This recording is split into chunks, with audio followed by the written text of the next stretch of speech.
നമസ്കാരം. മോഹൻലാലും മമ്മൂട്ടിയും മലയാള സിനിമയിലെ രണ്ട് ദീപസ്തംഭങ്ങളാണ്. ആ ദീപസ്തംഭത്തിൻ്റെ ചുറ്റും വട്ടം കറങ്ങിയാണ്, ഭൂഗോളം ചുറ്റുന്ന മാതിരിയാണ്, അതേപോലെ തന്നെയാണ് ഈ മലയാള സിനിമാ ലോകവും ചുറ്റിക്കൊണ്ടിരിക്കുന്നത്. അത് ഇന്നും ഇന്നലെയും തുടങ്ങിയല്ല, 10-25 വർഷമായി ഇത് തുടർന്നുകൊണ്ടിരിക്കുകയാണ്. ആ തുടർന്നുകൊണ്ടിരിക്കുന്നത് കൊണ്ട് തന്നെ ഇവർ ആണ് മലയാള സിനിമ എന്നുള്ള തലത്തിൽ തന്നെയാണ് ഇന്നും പോയിക്കൊണ്ടിരിക്കുന്നത്. അതൊരു അത്ഭുതമാണ്. ഇന്ത്യയിലെ ഏതെങ്കിലും സിനിമാ ലോകത്ത് ഇത്രയധികം കാലം തുടർച്ചയായിട്ട് ഒരേപോലെ പ്രവർത്തിച്ച് വിജയിച്ചിട്ടുള്ള ആളുകൾ കുറവാണ്.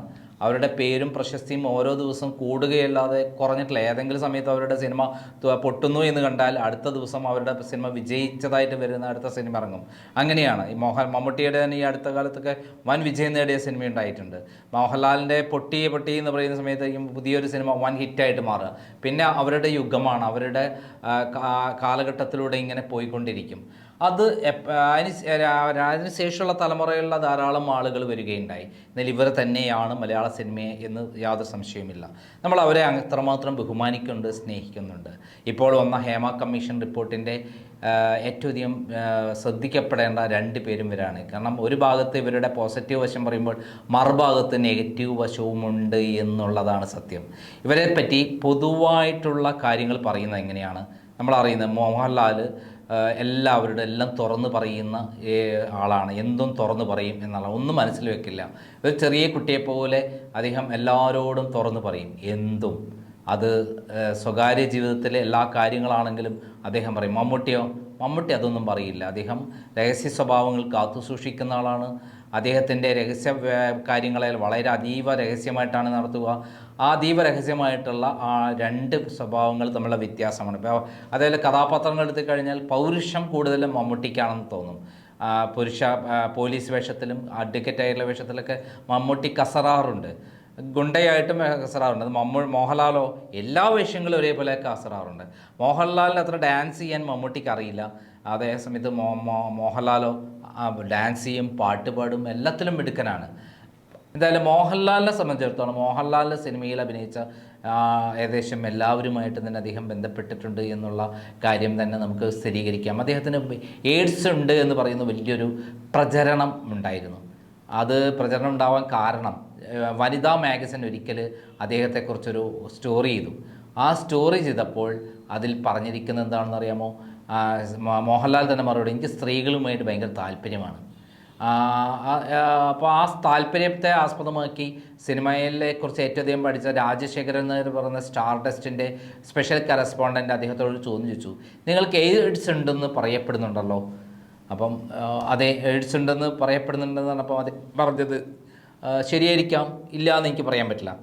കാരണം ഞാൻ ധാരാളം സ്ത്രീകളുമായി ബന്ധപ്പെടുന്ന ഒരാളാണ്, അതിൽ എനിക്ക് താല്പര്യമുണ്ട്, ചിലപ്പോൾ ഉണ്ടായിരിക്കാം എന്ന് വളരെ ഹ്യൂമറായിട്ടാണ് മറുപടി പറഞ്ഞത്. ഇത് ക്രൈമിൽ, ഈ സ്റ്റാർ ഡസ്റ്റിൽ വന്ന ഈ ലേഖനമെടുത്ത് ക്രൈമിലൊരു ആർട്ടിക്കിൾ പ്രസിദ്ധീകരിക്കുകയുണ്ടായി.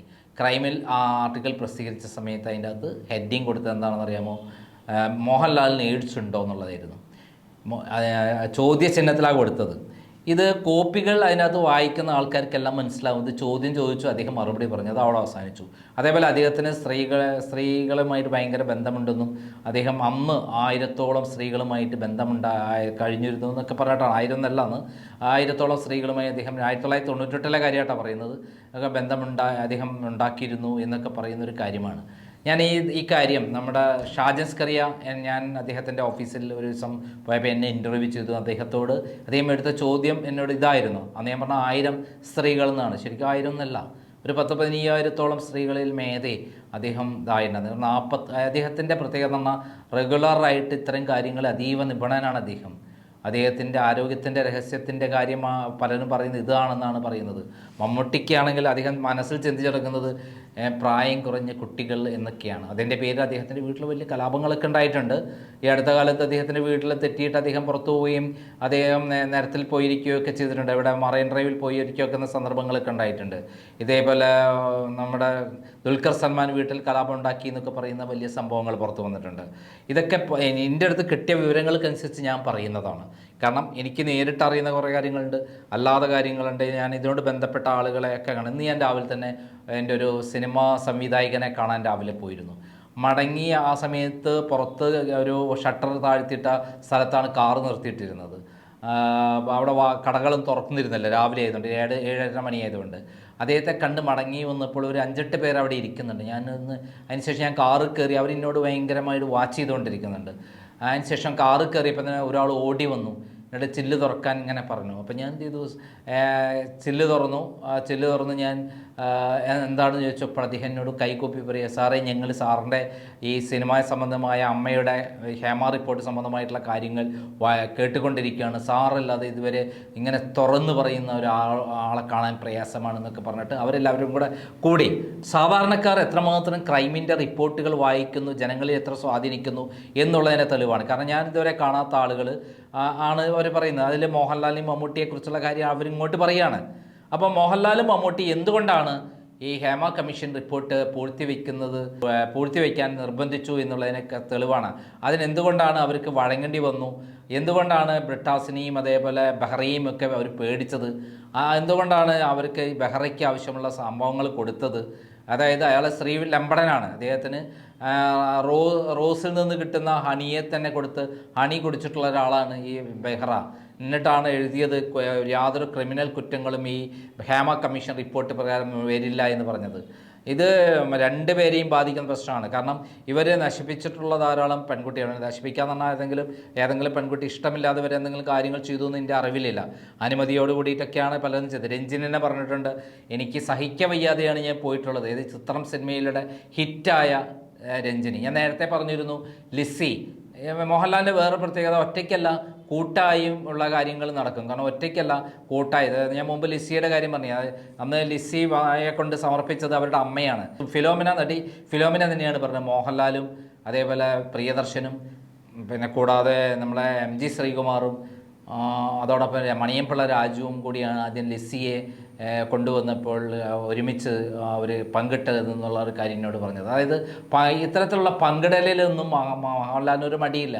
എന്നാൽ മമ്മൂട്ടിക്ക് അങ്ങനെ എഴുതില്ല, അതീവരഹസ്യമായി ആരും അറിയാതെ ഉള്ള കാര്യങ്ങൾ. അതിനുള്ള പ്രൊഡക്ഷൻ എക്സിക്യൂട്ടീവ് ഉണ്ട്, അതിനുള്ള പ്രൊഡക്ഷൻ മാനേജർമാരുണ്ട്, അതിനുള്ള ഏജന്റ്മാർ മമ്മൂട്ടിക്കുണ്ട്. അതേപോലെ മോഹൻലാലിന് എല്ലാ സംവിധാനവും ഉണ്ട്, അതിൻ്റേതായ ആളുകളുണ്ട്. മോഹൻലാലിൻ്റെ ഏറ്റവും വീക്ക്നെസ് മനസ്സിലാക്കിയിട്ടുള്ള ആളുകളാണ് ഭൂരിപക്ഷം. അതായത് സ്ത്രീകൾ അങ്ങോട്ട് കയറി ചെല്ലുകയാണ് അവരുടെ ഫാൻറ്റസി പൂർത്തിയാക്കാൻ വേണ്ടിയിട്ട്.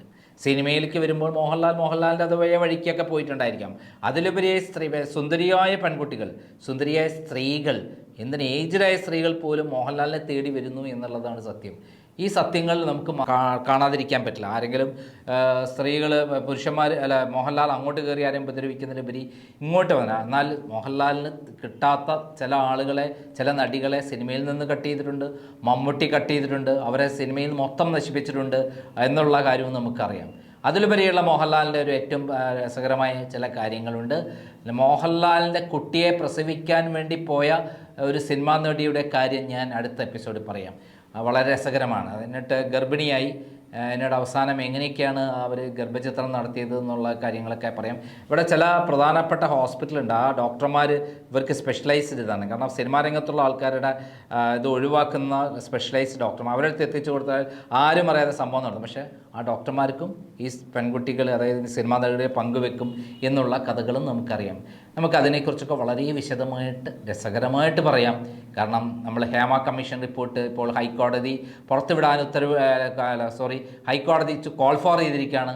ആ കോൾ ഫോർ ചെയ്ത് വരുമ്പോൾ തീർച്ചയായും ആ റിപ്പോർട്ട് വരുമ്പോൾ ഏറ്റവും ഞെട്ടുന്ന ഏറ്റവും പേടിക്കുന്ന 2 പേർ മമ്മൂട്ടി മോഹൻലാലാണ്. ഇവർക്ക് ഈ ഫുൾ റിപ്പോർട്ട് കയ്യിൽ കിട്ടിയ ആൾക്കാരാണ്.